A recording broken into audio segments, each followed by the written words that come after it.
We spoke with Shane Myers. He is a third-generation onion farmer with farmland in Malheur County, Oregon, and Idaho. Myers is digging trenches and returning onions to the earth because of the impact the pandemic has had on the food service industry.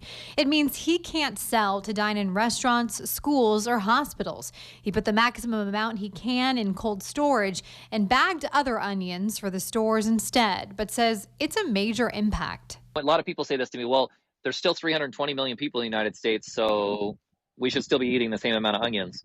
But when you go to eat at the restaurant, how many times have you made onion rings at your house, or a blooming onion at your house? Or when you make that burger and your kids don't want an onion, do you put the burger, you don't put the onion on there? Whereas if you go to Burger King, it's going to come with an onion whether you ask for it or not. So the consumption numbers are significantly impacted based on what's going on.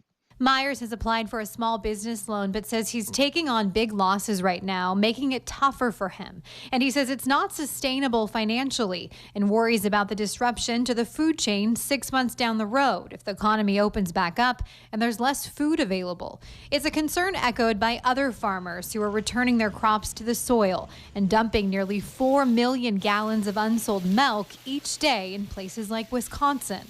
I think the issues that we're seeing in public healthcare supply chain, where we're putting our doctors and nurses and healthcare professionals at risk in this crisis, we'll do the same thing in the food supply chain. And God forbid that we disrupt that, then we'll have a serious issue of feeding a large portion of our society. We have to operate these processing plants even when we have COVID.